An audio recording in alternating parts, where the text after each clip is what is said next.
54তম বছরে এসে 16ই ডিসেম্বর নরেন্দ্র মোদী সাহেব, দাদাজি আপনি স্ট্যাটাস দিলেন বাংলাদেশের স্বাধীনতায় বাঙালিদের অবদান নেই। এই স্বাধীনতা বাংলাদেশের না, এই স্বাধীনতা ভারতের। এত বড় বেয়াদবি এবং দুঃসাহস আপনাকে কে শিখিয়েছে? 30 লক্ষ মানুষের জীবন, লক্ষ লক্ষ নারীর যৌবন এবং বাংলাদেশের মুক্তিযুদ্ধ, স্বাধীনতার যুদ্ধের বিশাল ইতিহাস আপনি নিয়ে যাচ্ছেন কোন লোভে? এর দ্বারা বোঝা যাচ্ছে স্বাধীনতার পর থেকে নিয়ে এই পর্যন্ত যতগুলো সরকার এসেছে তার বেশিরভাগ সরকার ওদের ইশারায় এই দেশে হয়েছে এবং শাসন করেছে, আর তাদেরকে তোষণ করে করে তাদের দালালি করেছে। যেই সরকার তার বিরোধিতা করেছে, বাংলাদেশকে সত্যিকার ভালোবেসেছে, সাথে সাথে তাদেরকে হয়তোবা পতন করেছে অথবা তাদেরকে হত্যা করেছে।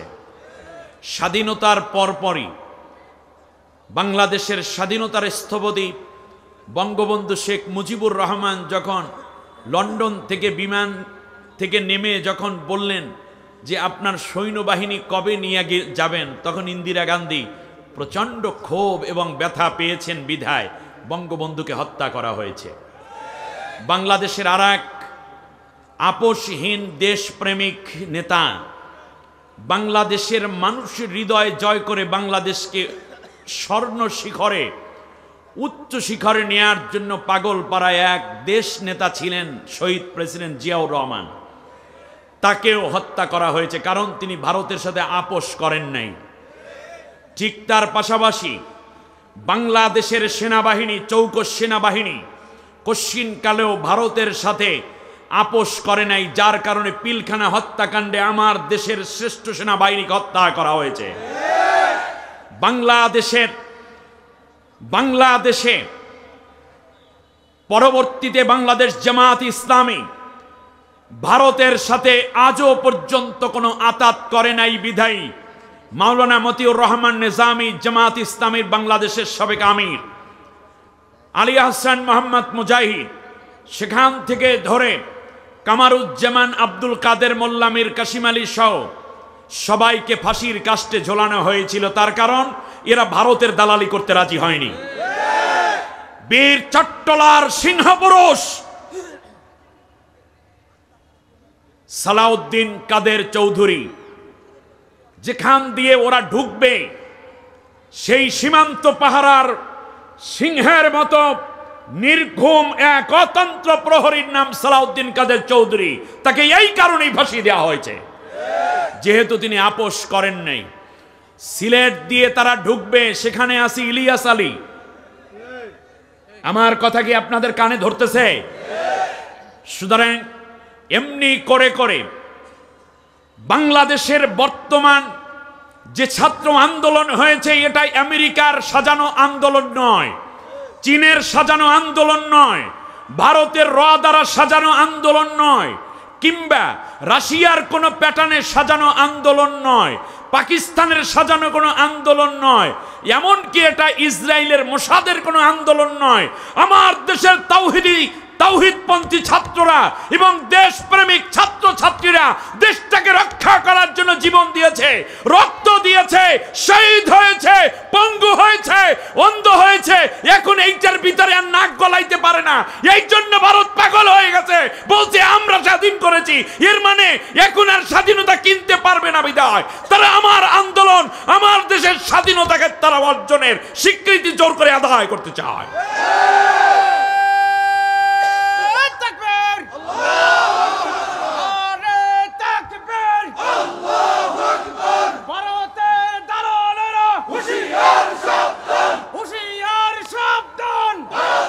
আমি এ প্রসঙ্গে একটি হাদিস বলবো।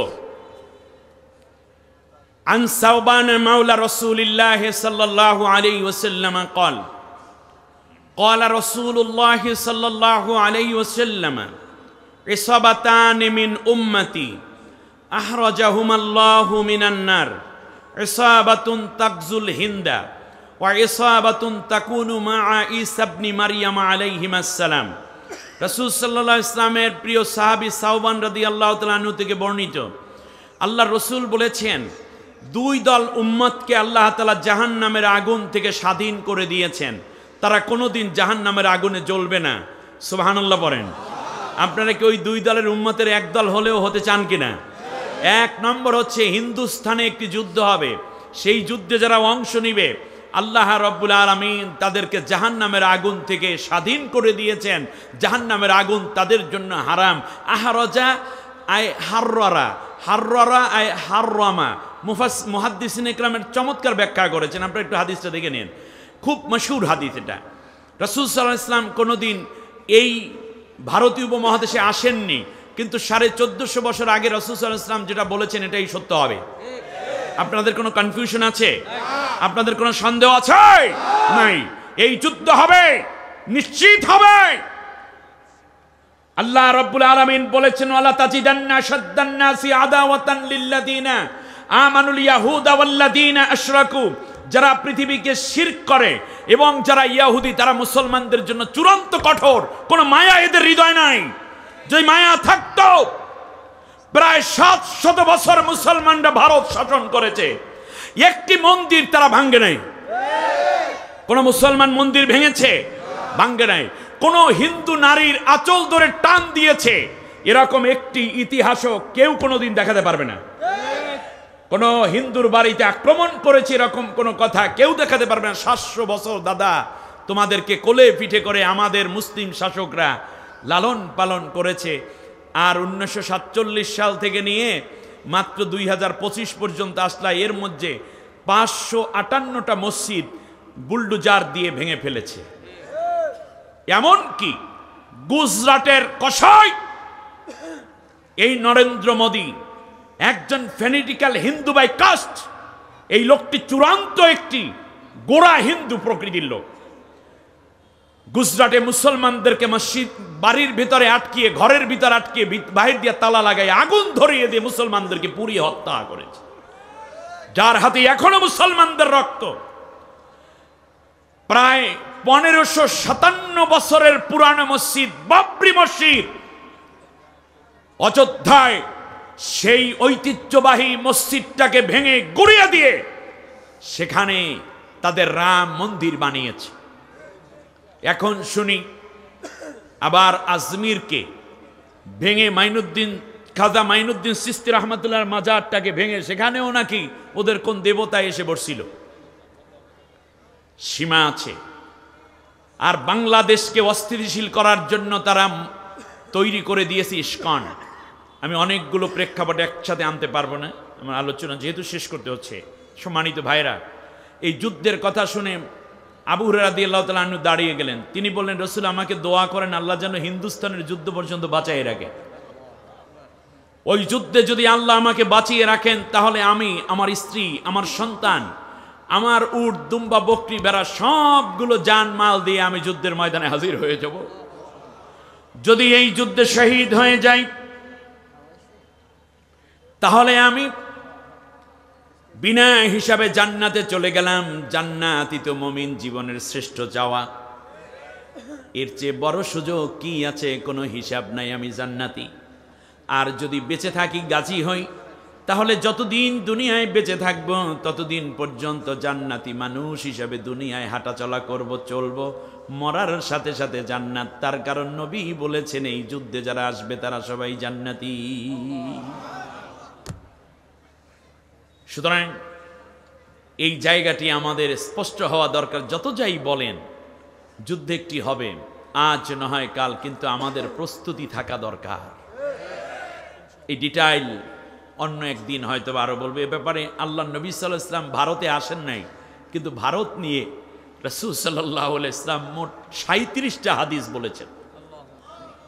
কিতাবুল ফিতান নাসাই শরীফে পাবেন, মুসলিম শরীফেও কিছু হাদিস আছে। 3টে হাদিস মানে সহিহ মুসলিমের মধ্যেও আছে। আমরা পরবর্তীতে কোনো একদিন ইনশাআল্লাহ নিয়ে আরো ডিটেইল বলা যাবে। এটা একটা টপিক হয়ে যেতে পারে। আল্লাহ সুবহানাহু ওয়া তাআলা আমাদেরকে যদি গাজওয়ায়ে হিন্দ আমার তাকদিরে আসে, আমি আমার সন্তানকে নিয়ে জিহাদের ময়দানে হাজির হব। আপনারা কি আসবেন না? আসবেন না? না এই কয়েকজনে বলে, বাকিরা বলে না, ব্যাপার কি? আসবেন না? গাজওয়ায়ে হিন্দ যখন শুরু হবে, সেই গাজওয়ায়ে হিন্দের ময়দানে যারা যেতে চান, বীর পুরুষ মুসলিম, তারা দুইটা হাত উঁচু করে আল্লাহকে দেখাও।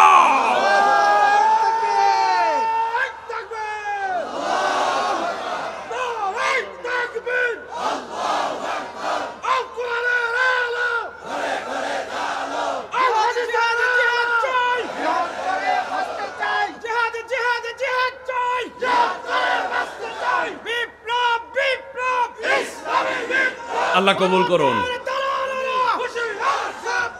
এই হাদিসটি আমি আরেকটু সম্পন্ন করি। আল্লাহ রাসূল সাল্লাল্লাহু আলাইহি ওয়াসাল্লাম এই হাদিস বলতে গিয়ে হঠাৎ তিনি থেমে গেলেন। এরপর রাসূল সাল্লাল্লাহু আলাইহি ওয়াসাল্লাম কিছুক্ষণ কাঁদলেন। শুনতেছেন আপনারা আমার কথা?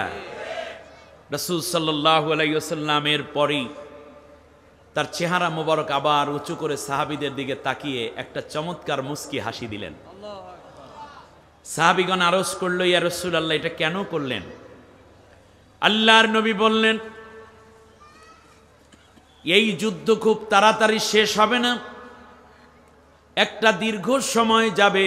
এই জন্য আমি মাঝখানে হাদিস বর্ণনা থামিয়ে দিয়ে একটু সময় নিলাম, যাতে তোমরা বুঝতে পারো 1 মাস 2 মাস 1-2 বছরে এই যুদ্ধ চূড়ান্ত কোনো রূপ নিবে না, যেহেতু দীর্ঘমেয়াদী যুদ্ধ, এজন্য একটু থামলাম।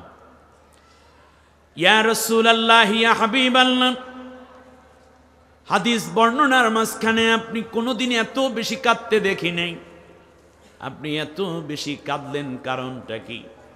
বিশ্বনবী সাল্লাল্লাহু আলাইহি ওয়াসাল্লাম বললেন, তোমরা সাধারণ মানুষ, আমি নবী।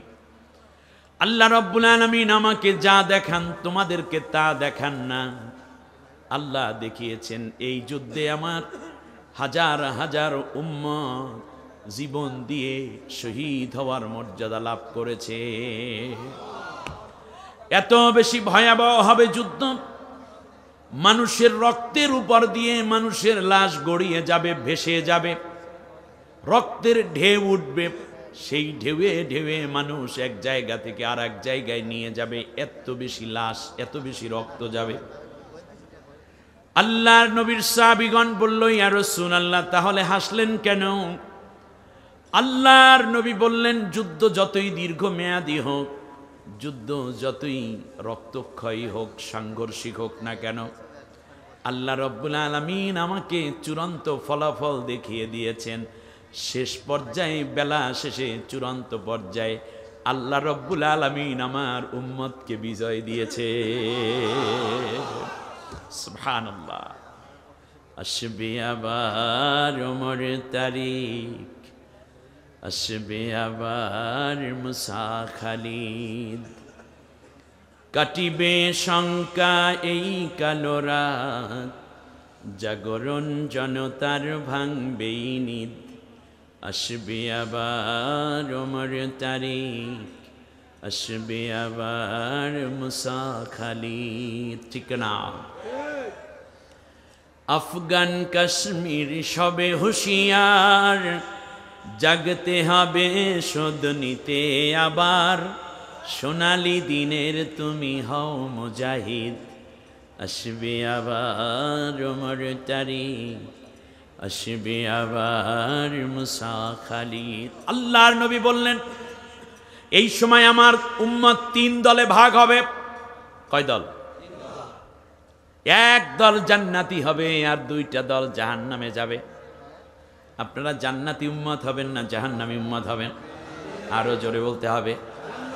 আল্লাহ নবী বলেন, 1 দল উম্মত হবে জিহাদ ফিস সাবিলিল্লাহর জন্য গাজওয়ায়ে হিন্দে পূর্ণভাবে আত্মসমর্পণ, আত্মনিয়োগ করবে।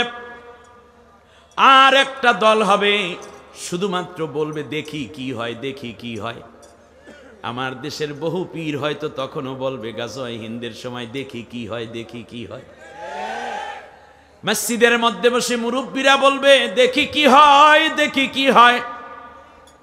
আর একদল মুজাহিদ বলবে এখানে বসে দেখি কি হয় না, আমরা দেখিয়ে দেব কি করা যায়। সুবহানাল্লাহ বলেন। আল্লাহর নবী বললেন দেখি কি হয়, দেখি কি হয়। এর গ্রুপ এরা জাহান্নামী। কোন নামী? কথা কয় না, জাহান্নামী।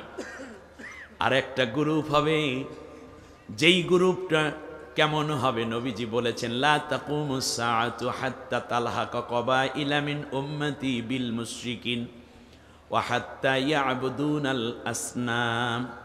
আল্লাহর নবী বলেন আমার উম্মতের আরেকটা গ্রুপ হবে এরকম, যারা ওই মুশরিকদের সাথে, যারা মূর্তি পূজারীদের সাথে, দেবদেবী পূজারীদের সাথে একেবারে গলায় গলায় খাতিল পাতাইয়া ফেলবে। এমনকি এই মুজাহিদদেরকে ধরে ধরে নিজেরা হত্যা করে বলবে, দাদা আপনার দরকার নাই, আমার একটু পাওয়ার দেন, দেখবেন আমি মাইরা সাফ কইরা দেব। শুধু তাই নয় দাদা, এই 10 জনকে ধরেছি, এই 20 জনকে ধরেছি, যারা আপনাদের বিরুদ্ধে লড়াই করতে চায় তাদেরকে আমরা চিনি, এদেরকে ধরিয়ে দিবে ওই মুশরিকদের হাতে। আল্লাহর নবী বলেন এমন কি শেষ পর্যন্ত এই অবস্থায় পৌঁছে যাবে, তারা মূর্তি পূজা পর্যন্ত করবে, অথচ তারা হবে আমার উম্মত। আল্লাহু আকবার। নবীর উম্মত হইয়াও মূর্তি পূজা করবে এবং মুশরিকদের সাথে বন্ধুত্ব পাতাবে, এমন একটি সম্প্রদায় আমার দেশেও আছে না নাই? মামু বাড়ি গিয়ে পালাইছে। আল্লাহ রাব্বুল আলামিন বলেন শোনো, আমি যখন বললাম আমি দুনিয়ায় খলিফা পাঠাবো, ফেরেশতারা বলল আল্লাহ খলিফার কি দরকার আছে?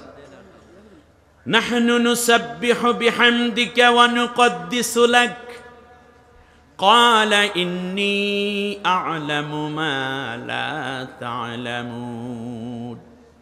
ফেরেশতারা 2টা বিষয় আল্লাহকে অবহিত করলো। আল্লাহ তুমি বললা দুনিয়ার বুকে ফেরে খলিফা পাঠাবা, কি পাঠাবে?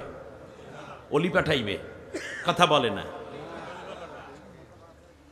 বক্তা পাঠাইবে? ডাক্তার পাঠাবে? ইঞ্জিনিয়ার পাঠাবে? না, এগুলো এক একটা একাডেমিক কোয়ালিটি বা ব্যক্তিগত এক একটা ব্যক্তির যোগ্যতা অভিজ্ঞতা, যেটা আল্লাহ দান করেছেন। আইয়ুকুম আহসানু আমালা, এটা হলো একেবারে শেষ কাজ। প্রিন্সিপাল হবে, বক্তা হবে, খতিব হবে, ইমাম হবে, মুহাদ্দিস মুফাসসির হবে, বিজ্ঞানী হবে, গবেষক হবে, কেউ মোবাইল আবিষ্কার করবে, কেউ ইন্টারনেট আবিষ্কার করবে, কেউ ডাক্তার হবে, ইঞ্জিনিয়ার হবে, কেউ সার্জারি করবে, ক্যামেরা আবিষ্কার করবে। এগুলো হচ্ছে ব্যক্তির আইয়ুকুম আহসানু আমালার ইশারা। কিন্তু সকলে মিলে একটি মোরাল ডিউটি দিয়ে সবাইকে, ডাক্তার হও, ইঞ্জিনিয়ার হও, মুফতি হও, মুহাদ্দিস হও, ইমাম হও, খতিব হও, সকলের জন্য একটি মোরাল দায়িত্ব আছে। সেইটা হলো তোমরা সবাই আল্লাহর খলিফা।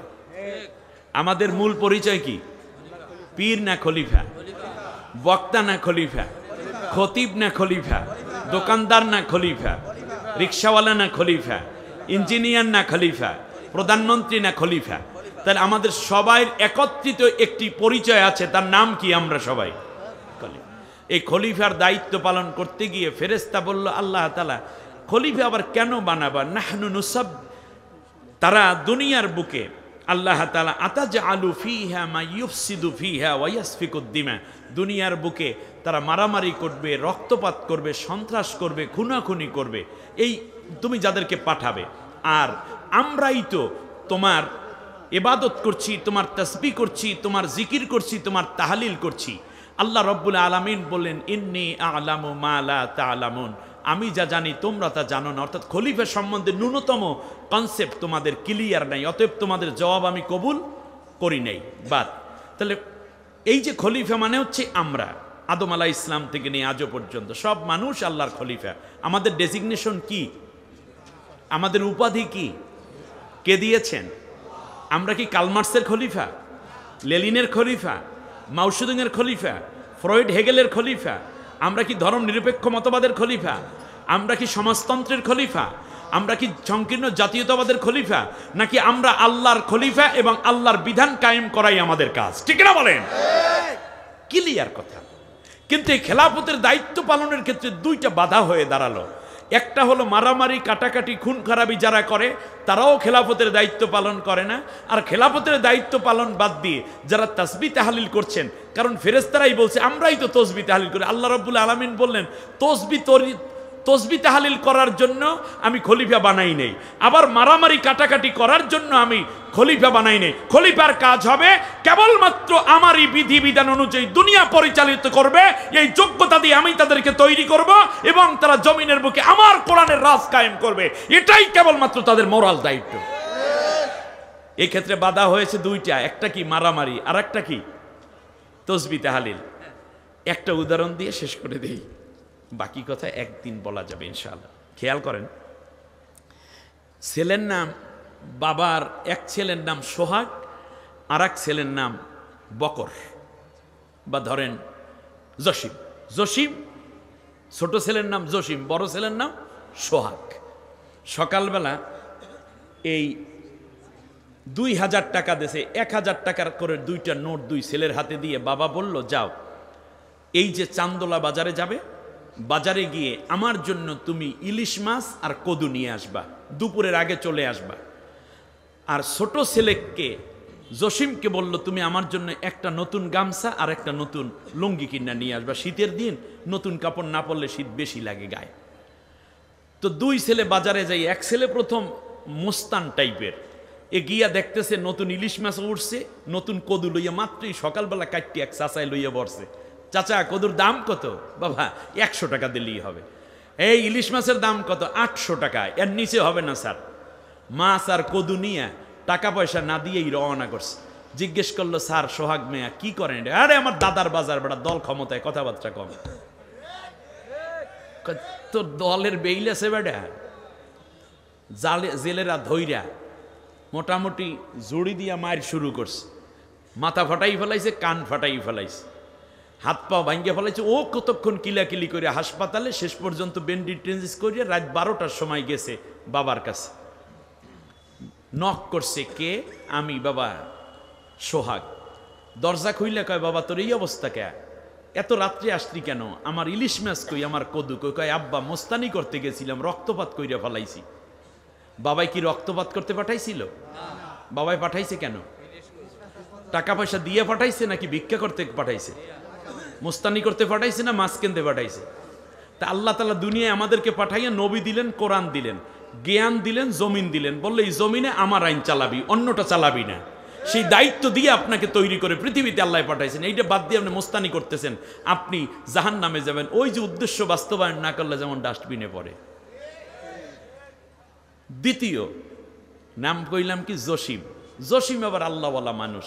সে যাইয়া দেখতেছে যেতে যেতেই মোটামুটি জুহু রক্ত হয়ে গেছে, শীতের দিন দেশে আজান, ঢুকছে মসজিদে, অজু ইস্তেঞ্জা টাইরা টাইরা। নামাজ শেষে এক লোক বলতেছে, বাবারা আমার একমাত্র কন্যার বিয়ে, সবাই বসবেন, বিয়েটা পড়াইয়া যাইবেন। তো চিন্তা করলো বহুত ফায়দার কাজ, বসে সুন্দর করে বিয়ে শাদী পড়াইয়া টড়াই অনুষ্ঠান কইরা টইরা মিষ্টি টিষ্টি খাইতে খাইতে আসরক্ত হয়ে গেছে। আজান দেশে মোয়াজ্জিন কই, চিন্তা করলে এখন না যাইয়া নামাজটা পড়েই যায়। নামাজ পড়ার পরে এক লোক দাঁড়াইয়ে বলে, বাকি নামাজ বাদ, মহল্লায় গাছ যাবে আর এখানে কেতাবের তালিম হবে, সবাই বসেন, বহুত ফায়দা হবে। পাগলায় ফায়দার আশায় বসে গেছে। মাগরিবের আজান দেশে, আজানের পর এক লোক কয়, বাকি নামাজ বাদ, হালকায় জিকির এবং সাপ্তাহিক তালিমি জলসা, সবাই বসবেন, বহুত ফায়দা হবে।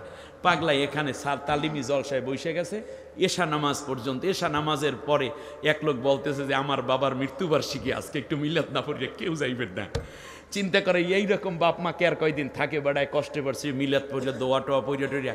মুয়াজ্জিন সাহেব খেয়াল করছে, জহুরে ঢুকছে এশা পর্যন্ত, এত পরহেজগার মানুষ মসজিদ তো পাওয়াই যায় না। ইমাম সাহেবের কাছে বলছে, ইমাম সাহেব কয় আজকে রাতে তারে নিয়ে আমি ভাত খাবো। উনি চিন্তা করলো, যেহেতু ইমাম সাহেব আমার নিয়ে খাইতে চায়, রাত্রে দুগো ভাত একত্রে খাই। খাইতে টাইতে রাত বেজে গেছে 12টা, 11টা। নিচে নাইমে ততক্ষণে দোকানপাট সব বন্ধ। দেখে যে যারা গার্ড আছে, উদাহরণের জন্য বলি, তারা ওই আগুন জ্বালাইয়া আগুন পোহাইতেছে। এরকম করে না যারা রাত্রে পাহারা দেয়? জিজ্ঞেস করে, চাচা লঙ্গির দোকান কই? টপ বেটা লঙ্গি আছে, চলে গেছে শীতের মধ্যে, মানুষ চলে গেছে সেই 7টা 8টার সময়। বাহিরের দোকান, ভিতরের দোকান সব বন্ধ, মুদি দোকান এখন আর লঙ্গি। চাচা গামছা? গামছা লঙ্গি সব দোকান বন্ধ। উনিও 12টার সময় যাইয়া হাজির, নক করছে, আসসালামু আলাইকুম। কে? আব্বা আমি আপনার সোহাগ। জসিম দরজা খুইলা বলে, বাবা আমার লঙ্গি কই? আমার গামছা কই? আব্বু তুমি আসতে এত দেরি করছো কেন? কয় আব্বা এই কাজ করছি, বিয়া পড়াইছি, কেতাবের তালিম দিছি, জিকির করছি, মরা মানুষের হত্যা খাইছি, ঠিক না? আব্বা ইমাম সাহেবের সাথে ভাত খাইছি, বহুত ফায়দা হয়েছে। এখন বাবা এই ছেলের উপরে খুশি না বেজার? আচ্ছা বাজারে পাঠাইছিল কে? বাবা। এমন তোর বাজারে যাওয়ারই কথা না, তা পাঠাইলো বাবাই। আর বাবার উদ্দেশ্য ছিল কি? গামছার লুঙ্গি। কিন্তু ও করছে কি? বাজারে যাইয়া তসবি তাহাল্লিল জিকির আজগার কেতাবের তালিম ইত্যাদি ইত্যাদি অনেক কিছু করছে, কিন্তু বাবা তাতে খুশি না বেজার? হ্যাঁ, বাবা খুশি হইতো। বাবা অবশ্যই খুশি হতেন যদি প্রথমে লুঙ্গি আর গামছা ঠিকমতো কিনে তারপরে যদি লাগলে পরের দিন ফজরেও যাইতো, তবুও বাবা কনসিডার করতো, যেহেতু লুঙ্গি গামছা যেহেতু আসছে। কিন্তু লুঙ্গি গামছা বাদ দিয়া তুমি ইমাম সাহেবের সাথে খাও, মানুষের বিয়া খাও, বৈশে বৈশে সুবহানাল্লাহ শোনো, কেতাবের তালিম দাও, এই বাবা তোমার উপরে বেজার। আপনাকে তো আল্লাহ জিকির করার জন্য দুনিয়ায় পাঠায় নাই। আপনার মোরাল ডিউটি কি সেইটা আগে বোঝেন। আপনাকে পাঠানোর উদ্দেশ্য হচ্ছে এই জমিন আপনি খেলাফতের দায়িত্ব পালন করবেন। আমি এখানে আসার পরে আমার ভাইরা আমাকে নারায়ে তাকবীর স্লোগান দিছে, আমারে খাওয়াইছে। আরে অনেক দিন পর একটা ভালো ভর্তা খাইছি ভাই, সত্যি। এটা কার বাড়ি যেন? খুব মজা। আমি সুযোগ পেলে আবার এসে খাবো। যেই আল্লাহর বান্দে এই ভর্তা বানাইছে, আল্লাহ যেন তার হাতে আরো বরকত দেয়। একেবারে তরতাজা খাসির গোশত, মুরগির রোস্ট, কত কিছু খাওয়াইলো। খাওয়ার পর আমি যদি বলি যে ভাই আপনারা অনেক কিছু খাওয়াইছেন, আল্লাহ আপনাকে বাপ মারে জান্নাতবাসী করে, আপনাকে 300 বছর হায়াত দেব, আপনাকে আমল আল্লাহ কবুল করিয়ে নেন, কিন্তু ওয়াজ করতে পারবো না। ওরা আমার উপর খুশি না বেজার? আর কিছু খাওয়াই নাই, ওয়াজটা ঠিক মতো হয়েছে, বেজার না খুশি? এই তো বুঝতে পারছেন মূল ডিউটিটা কি, সেইটা আগে বলছেন। মোরাল ডিউটিটা কি? মোরাল ডিউটি ছিল তুমি আমার খলিফা হবে। এখন বাবার সিদ্ধান্ত হচ্ছে যে তুমি ডিউটি পালন করো নাই। এই জসিম কই? জি আব্বা। তুমি ঘর থেকে বের হয়ে যাও, তুমি এই ঘরে থাকতে পারবে না। এবং আমার হুকুম অমান্য করার কারণে তোমার তো মারামারি করতে, মুস্তানি করতে বানায় নাই, এই জন্য তোমার পাছার মধ্যে বাড়ি মারবো 50টা। বাবা লাঠি আই না, পিঠ আর পাছা মিলাইয়া 50টা মাইরিয়া দিছে, ঘর থেকে আউট করিয়া দিছে, কারণ বাবার হুকুম সে পালন করে নাই। আপনারা মনে করছেন এ হলো সোহাগ মেয়ারে পিটাইছে কারণ মারামারি করছে, জসিম মেয়ারে কিছুমা দেব? বাবা যদি ন্যায় বিচারক হয় তাহলে হুকুম পালনের ক্ষেত্রে দুইজনই সমান অপরাধে অপরাধী। কেউ অপরাধ করেছে মুস্তানি করে, আর কেউ অপরাধ করেছে আল্লাহ তাআলার হুকুম অমান্য করে, জিকির আজগার তাসবিহ তাহলিলকে প্রাধান্য দিয়ে। সুতরাং আপনাদেরকে আবার বলি, এ পৃথিবীতে যত নবী এসেছেন তারা সবাই খেলাফতের দায়িত্ব পালন করেছেন, আদম থেকে মুহাম্মদ সাল্লাল্লাহু আলাইহি ওয়াসাল্লাম পর্যন্ত। এই জন্য রাসূল সাল্লাল্লাহু আলাইহি ওয়াসাল্লাম 10 বছর আল্লাহর কোরআন দিয়ে রাষ্ট্র পরিচালনা করেছেন। 1971 সালে বাংলাদেশ স্বাধীন হয়েছে। রাসূল সাল্লাল্লাহু আলাইহি ওয়াসাল্লামের বিজয়ের 61 বছর যোগ করে ফেলেন, তাহলে সালটা হয় 2031 সাল।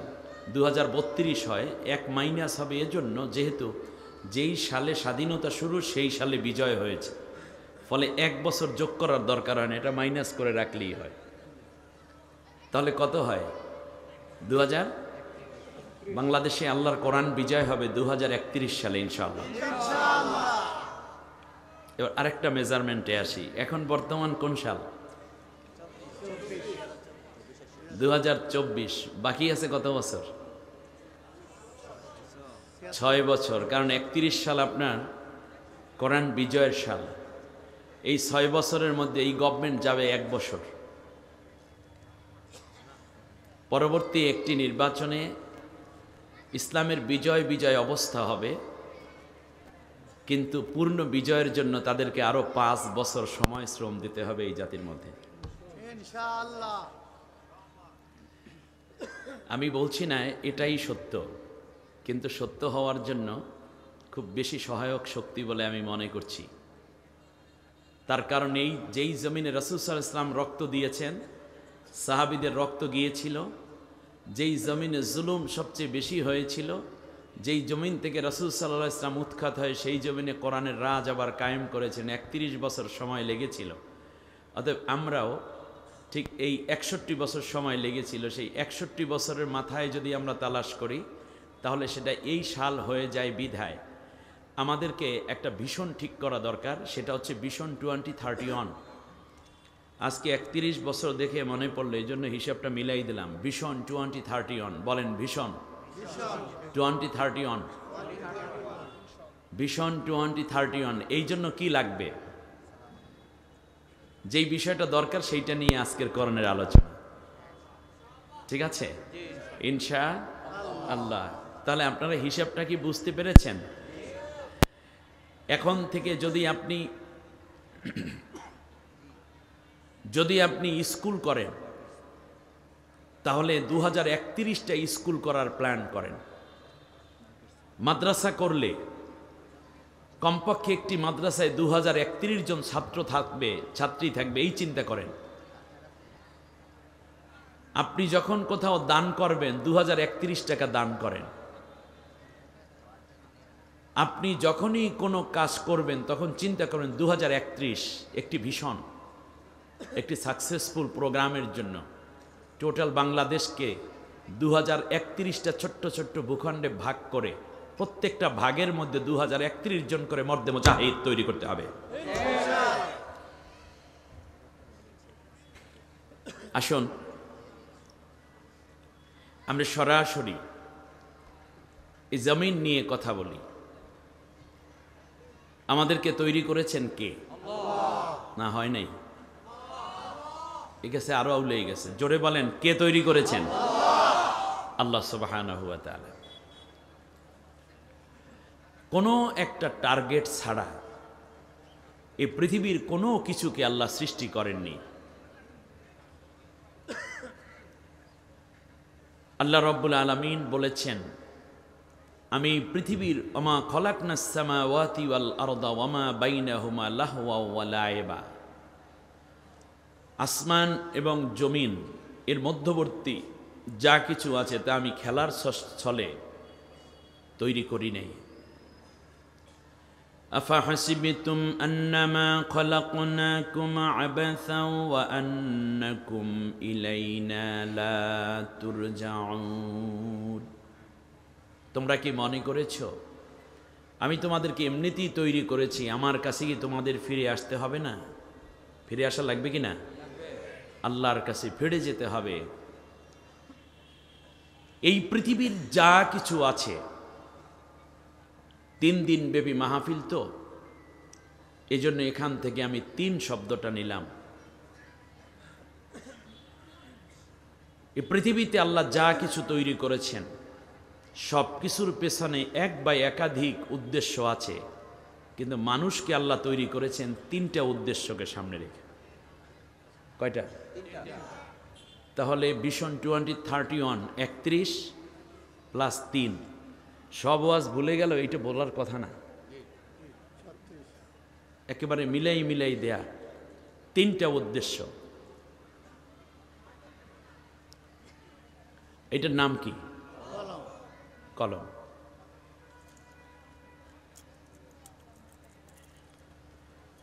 এইটার নাম কি? ঘড়ি। এটার নাম রাইট, নাম্বার 100-তে 105। এই পাশে যে জ্বলছে আলো দিচ্ছে এগুলোর নাম কি? লাইট। মাউথপিস, স্ট্যান্ড, অ্যাম্পলিফায়ার, এইদিকে সাউন্ড বক্স।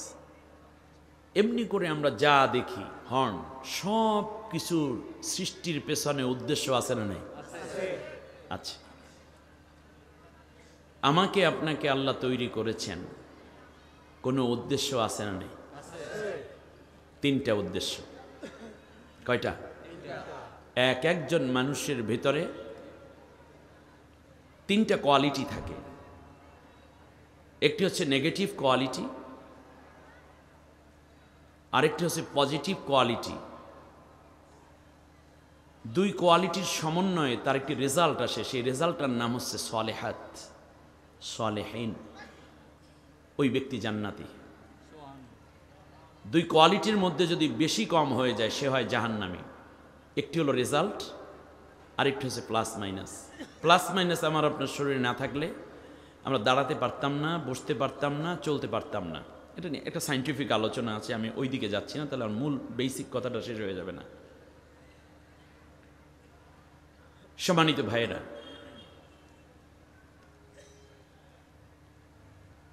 আল্লাহ রাব্বুল আলামিনকে আমরা জিজ্ঞেস করি, একটু আগে আমি জিজ্ঞেস করেছি আপনাদের কাছে যে কলম, ঘড়ি, চশমা, লাইট সব জবাব ঠিক হয়েছে। কলম তৈরির পেছনে কোনো উদ্দেশ্য আছে না নাই?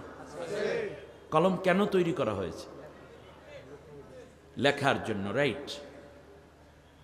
চশমা কেন? দেখার জন্য না, বরং দেখানোর জন্য, দেখে চোখ দিয়ে একটু হেল্প করে জাস্ট।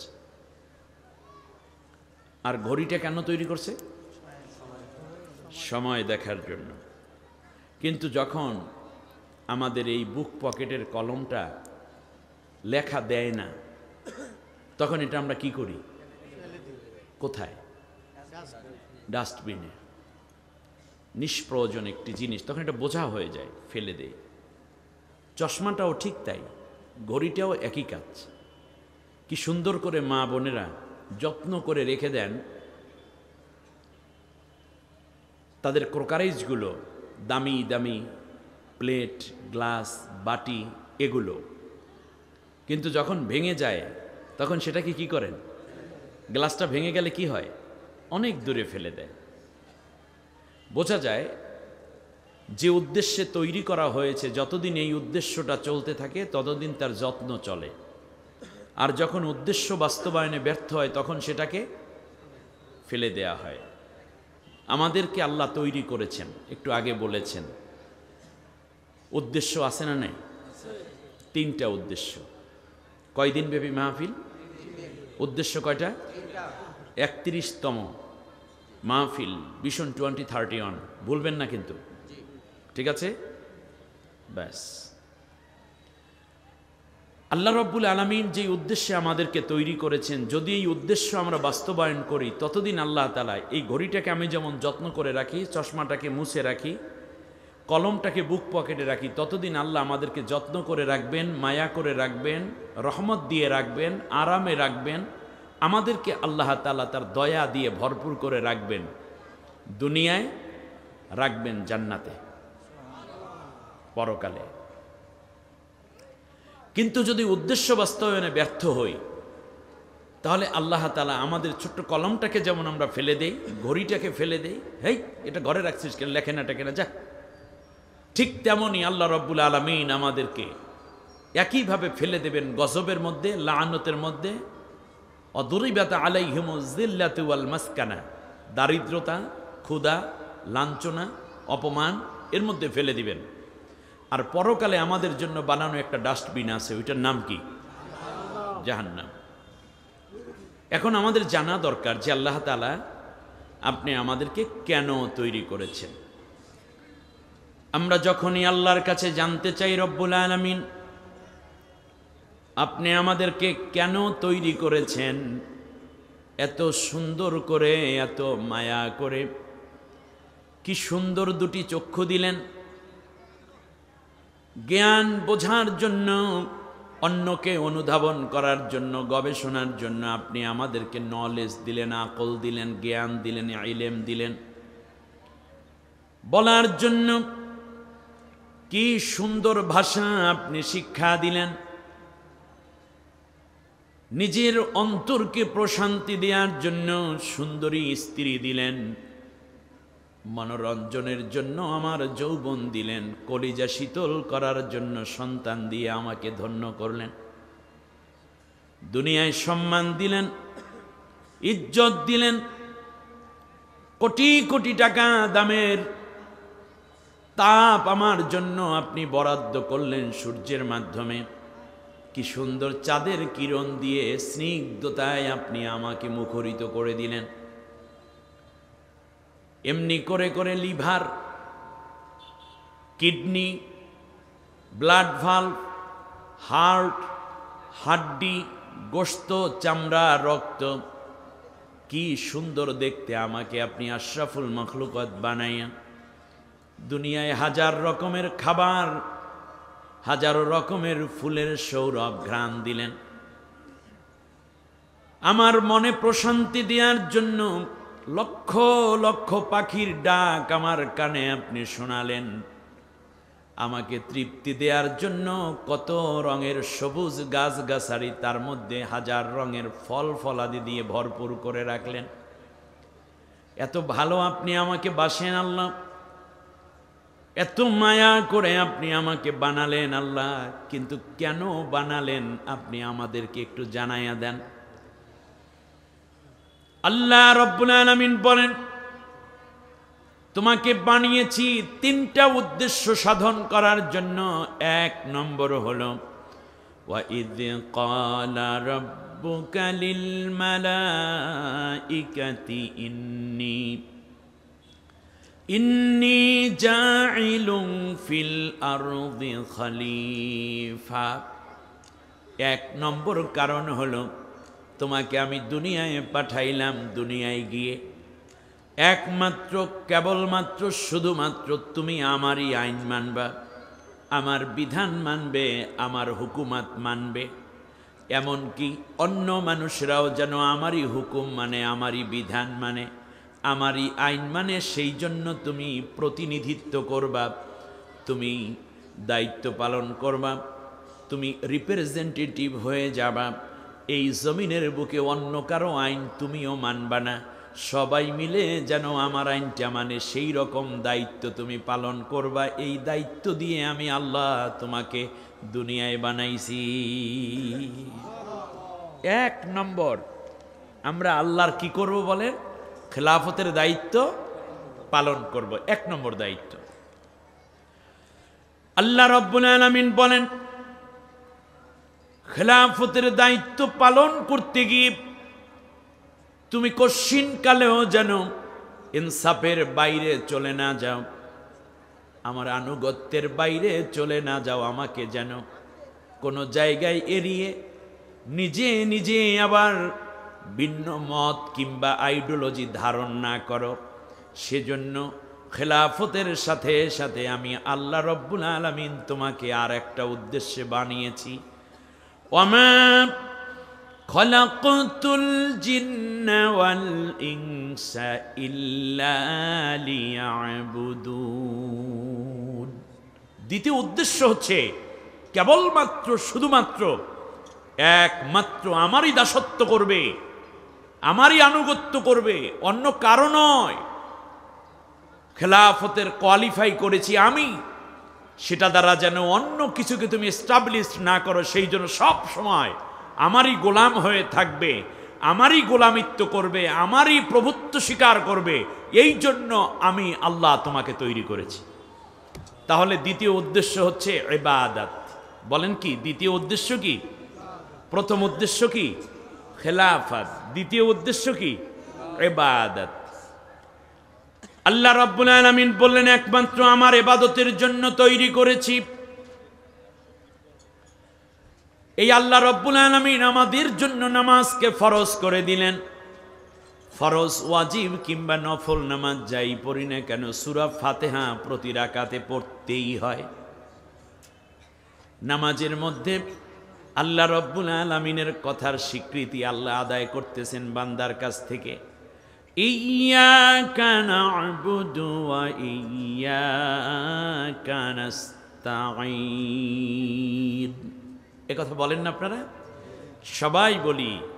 আল্লাহ বললেন কেবলমাত্র আমারই ইবাদতের উদ্দেশ্যে তৈরি করেছি। নামাজের মধ্যে আমরা বলি আল্লাহ আমরা কেবল তোমারই ইবাদত করি। সুবহানাল্লাহ। একমাত্র আমার ইবাদতের জন্য তৈরি করেছি আর বলছি কেবলমাত্র তোমারই ইবাদত করি। তাহলে আল্লাহ যা চাইলেন বান্দা ঠিক সেই স্বীকৃতিটা দিলেন। আল্লাহ এখন বেজার না খুশি? আরেকটু জোরে বলেন না। আল্লাহ রাব্বুল আলামিনের কাছে যখন কোন বান্দা বলে, দাঁড়িয়ে যখন বলে আল্লাহ একমাত্র তোমারই ইবাদত করি আর তোমার কাছে সাহায্য প্রার্থী হই, বান্দা যখন এত সুন্দর স্বীকৃতি দেয়, মনে হয় আল্লাহ রাব্বুল আলামিন বান্দার মাথার মধ্যে আদর মাখা হাত দিয়ে ডাক দিয়া কয়, ফাদখুলি ফি ইবাদি ওয়াদখুলি জান্নাতি। বান্দা তুই আমার ইবাদতের মধ্যে আয় আর আমার জান্নাতের মধ্যে প্রবেশ করতে থাক। সুবহানাল্লাহ। বলেন কয়টা গেল? দুইটা। প্রথমটা কি বলেন? খেলাফত। আরো জোরে বলতে হবে।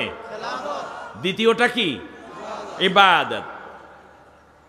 আল্লাহ রাব্বুল আলামিন তৃতীয় উদ্দেশ্যটা গোটা মানব জাতির সারা জীবন জুড়ে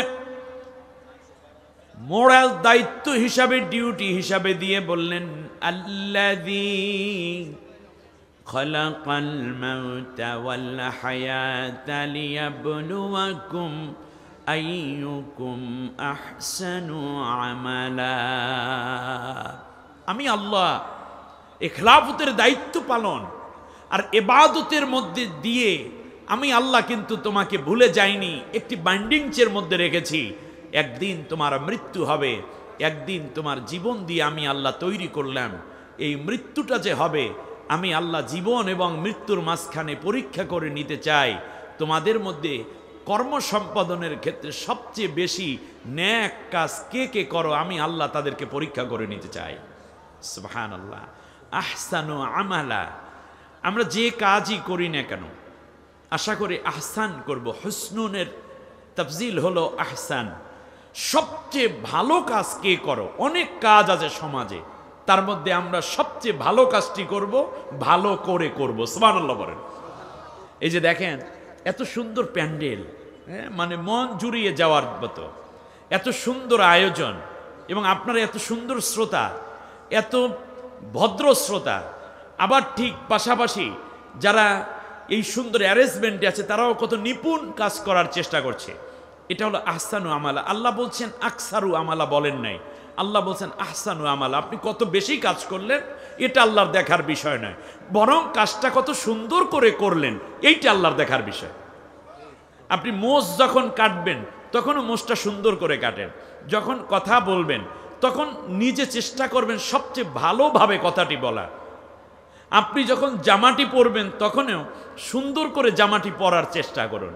আপনি যখন এই যে ক্যামেরাম্যান, এই শত ক্যামেরা হাজির হয়ে যাবে, হয়তো এর আরও বেশি হয়ে যাবে, আপনারা যখন এডিট করবেন তখন কালার কম্বিনেশন, তারপরে এর মধ্যে সাউন্ড কোয়ালিটি ইত্যাদি ইত্যাদি দিয়ে কত ভালো করা যায়। যে যত বেশি ভালো করবে আল্লাহর কাছে সে তত বেশি ভালো বান্দা। তাহলে যে কোনো কাজ করা নাই, বরং ভালো কাজটি সুন্দর করে সম্পন্ন করতে হবে। বলেন, ভালো কাজটি সুন্দর করে করতে হবে। তিনটি বিষয় আলোচনা করা তো আমার পক্ষে সম্ভব হবে না, আজকে আমি একটি বিষয়ে আলোচনা করি শুধু। আচ্ছা, কোনো একটা জিনিস তৈরি করা হচ্ছে কেন, এই ডিসিশন কখন তৈরি হয়? জিনিসটি তৈরি করার পরে নাকি তৈরি করার আগে? যিনি তৈরি করবেন তিনি প্ল্যান করে সেই আলোকে তৈরি করেন। এটা কি তৈরি করার পরে না আগে? রাইট। তৈরি করার আগে যেই প্ল্যানটি করা হয় ওই আলোকই মূল কাজটিকে সম্পন্ন করা হয়। যেমন এখানে যখন একটা খুঁটি মাত্র গাড়তেছে, এই যে প্লেয়ার খুঁটিগুলো আছে না, বাঁশের খুঁটি, মাত্র একটা গর্ত করছে, তখনই সভাপতি সাহেব এখানে উপস্থিত জিজ্ঞেস করছে, স্যার কি খবর? বলল যে মাহফিল করাবো তো এই জন্য এখানে যেখানে খুঁটি গাড়তেছি এখানে স্টেজ হবে। আপনারা বলেন তো দেখি, কোথায় স্টেজ, কোথায় তক্তা, কোথায় বাঁশ? কিচ্ছু নাই। কিন্তু খুঁটিটা গর্ত করতেছে মাত্র, এখন একটা বাঁশও গাড়া হলো না, পোতা হলো না, অথচ তিনি বলছেন এখানে কি হবে? স্টেজ হবে। তাহলে বোঝা যায় পুরো স্টেজের স্বপ্ন তার ব্রেইনের ভিতরে চলে আসছে।